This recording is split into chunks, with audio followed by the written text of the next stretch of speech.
Welcome to SwitchCorner, my name is Alex and today we're looking at Trek to Yomi on the Nintendo Switch. We'll be talking story, gameplay, graphics, audio and performance before giving our final verdict. So with that, let's get started.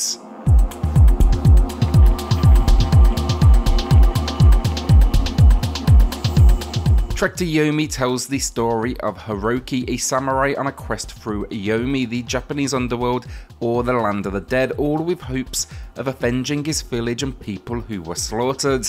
Now, opening the game, we do establish the events leading to this point, our time as a youngster in training, our master falling in battle, and our eventual position of town protector and samurai. It's at this point that we learn of a warlord planning to attack, so we decide to go to get them, take them out before they do arrive, but it was a massive mistake. You see, this attack, it's actually all a distraction so that we leave and they can head in and destroy. Returning home then, the village is burning to the ground, our people are mostly slaughtered and our loved ones gone, and there begins the adventure. I like the story a lot, great characters, narrative, I like the visuals that's reminiscent of its influences, think Akira Kurosawa, and it gives us a few moments of choice that can impact the ending. If you do find this video useful, then consider hitting subscribe, it helps a huge amount, and we have deals and reviews like this one daily. The gameplay then, and it's a combination of exploration and combat, all with a cinematic flair. The exploration is relatively simple, we can move 360 degrees, the camera angle changes frequently, and we are moving down a relatively linear path. We do not get the option to switch to combat mode, instead the game handles this, and also our character automatically climbs as well. Occasionally you will find a path that splits though, but they always do lead to the same place. During exploration, the real goal here, outside of pushing our character forward, is to uncover secrets. We have collectibles which we can learn about from the main menu. There's going to be weapons to pick up, permanent health and stamina boosts. That health does not regen, that is worth knowing, but stamina does in combat. This always needs to be a factor because when you are exploring, you will find shrines as well. These not only act as save points, but they also restore that health meter. The only other thing, occasionally when a path splits, you may find a trap. Let's say you're above an enemy, there might be a switch to drop crates on them, so you'll be able to interact with this. It sounds basic, but thanks to the often stunning world design, I really enjoyed it. The collectibles and new weapons that you can uncover are just satisfying. There's going to be 3 weapons in total on that note, and yeah, it just makes exploration an entertaining part of the experience.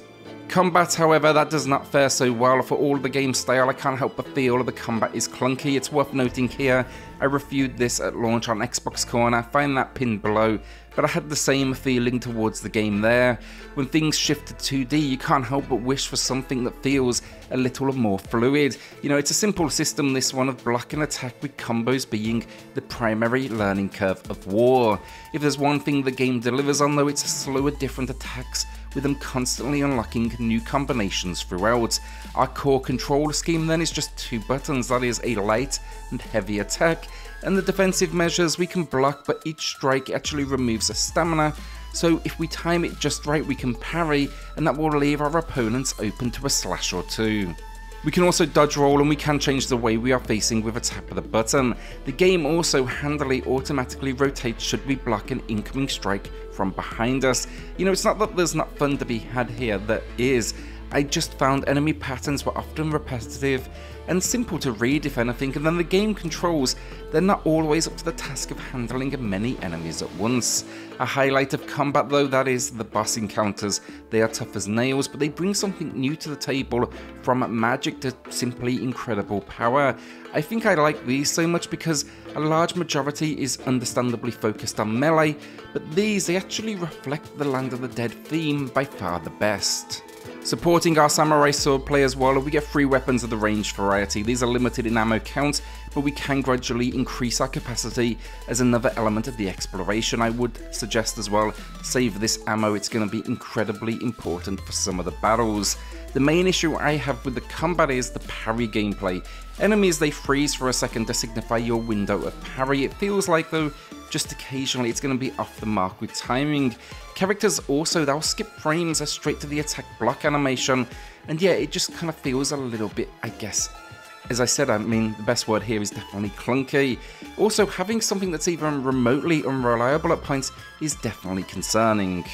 The game also then struggles with its performance at points. It's not bad, but you will feel slowed down, and there were a couple of moments where it actually appeared in combat, making what is already an often punishing combat system, because they can actually stun lock you quite a lot, even more difficult. Fortunately though, it does correct itself quickly, and 90% of it was during exploration, where the stakes they're not as high. It's also worth knowing, as a game it was known to have trouble on the PS4 and Xbox One, so it was always going to be a difficult port. The last area is worth noting: the cinematic camera angles, no question stunning. The problem, when they switch, it can be incredibly disorientating, and often you'll take a second to catch up with where you are on screen, and you may find yourself going the wrong direction entirely. You also have some minor puzzles, but given the game's brief length, they could have done with some variety here. It's the same thing 4 or 5 times, that is, figure out the 3 symbols that unlock the next pathway. Easy time wasters, but they feel like they are designed to artificially expand the gameplay time. That game length as well, I will say here, 3 hours. Weirdly though, that still feels a bit too long. I think you could comfortably shave off 30 minutes of this and still deliver the same effect. Overall, the gameplay is fun still, and the narrative, it keeps the stakes high, gaining my commitment to see it through, but the combat is clunky with a loop that you will quickly see through, but when they do start to stun lock you, it actually gets pretty difficult as well. Graphically then, this was always going to be a challenge on the Switch, and you can see the compromise nearly immediately. The game is still often stunning, don't get me wrong here, there's a few locations that impress me as much this time around as they did my first playthrough, the mystical locations, very small and minor puzzle areas that move just in these unique ways. The big problem though, the stylistic black and white really needs a high resolution for clarity. The 4K output I experienced on the Series X, for example, here, that drop, the rough edges, the pixelation, it makes everything just a little bit more difficult to make out. Part of the game's design then is using lighting to show you where to go next, and this also sees a challenge because you need to make it out on screen.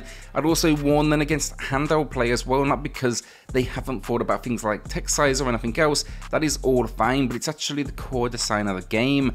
Often the cinematic camera pulls all of the way out, and I found it extremely difficult to make out where I was when I tried it for a short burst. The cutscenes then still as good as ever, and finally some compromise has been made with the weather effects in particular. I still think they managed to deliver on the atmosphere throughout the experience, but things like the heavy rain sequences, they are now removed. Audio finally, it's stunning, fully voice acted in Japanese. I can't speak the language myself, but to me, the acting sounds top quality. They deliver the required emotions that make sense to the subtitles, and the music is a particular highlight. It's naturally in keeping them with the time period, but they do get to experiment thanks to the Land of the Dead theme. This is supported then with a solid field of sound effects that definitely level up the combat and the destruction occurring around you.